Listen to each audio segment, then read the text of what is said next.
pouring out of the sixth bowl.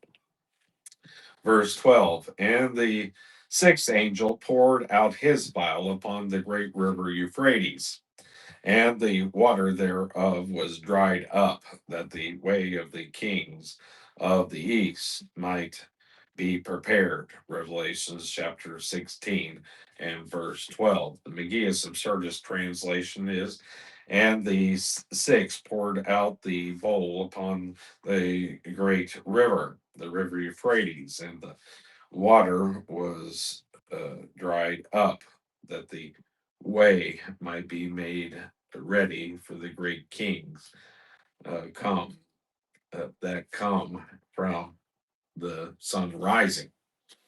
Was in the prior chapters we were talking about how that the uh, kingdoms of the east would come. Probably the it talks about horses that spit fire, and that uh, their tails uh, hit uh,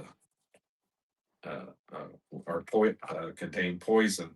That most commentaries, most people think that that's tanks. Well, I was talking to Rob Thorburn, that he was talking about how that they're saying that tanks are become obsolete.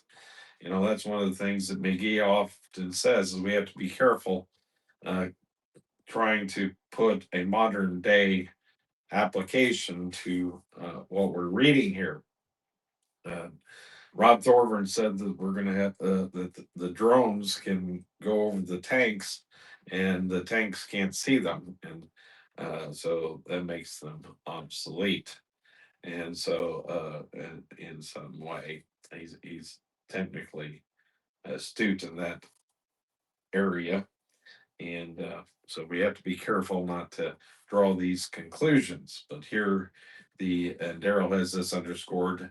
The Euphrates is called the Great River in the Bible, just as the Mediterranean Sea is called the Great Sea. The prominence of the Euphrates River in the Word of God should not be overlooked. First mentioned in Genesis chapter 2, it is the designated over 25 times in the Bible. In the verse before us, it is seen in connection with the sixth plague, as it was prominent in the first state of man on the earth. It is featured in his last state, that of the Great Tribulation. It was the cradle of man's civilization, and obviously will be the grave of man's civilization. It was the border between east and west, 1,800 miles long, over half of it navigable. It was wide and deep, which made it difficult for an army to pass over it.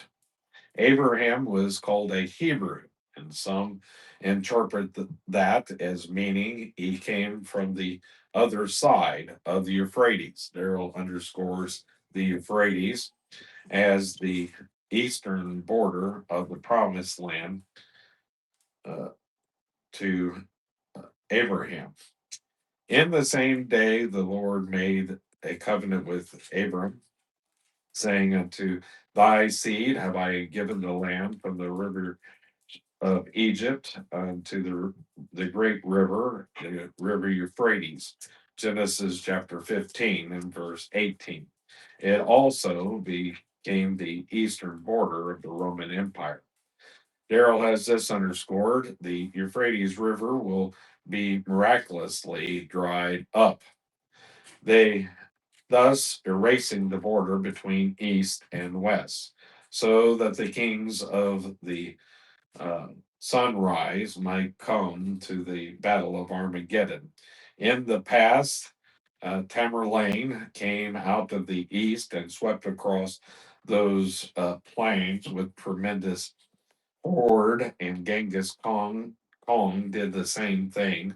Those were just little previews of what is going to happen in the last days. After the Euphrates River is gone, the great hordes in the east that have never moved west will come in a great crusade to Palestine. The bulk of the world population is in the east and have only a smattering of the gospel. They will choose Antichrist. In fact, it's interesting. Charlie Kirk went to Japan. They kind of nodded politely, but they are very pagan in their beliefs. The Shintoism, ancestor worship dominates there, and they can't be reached very well by the gospel. The picture is frightening, frightful. Can anyone doubt, with the hundreds of millions pouring into Palestine, that the blood will be as deep as the horses' bridles? And so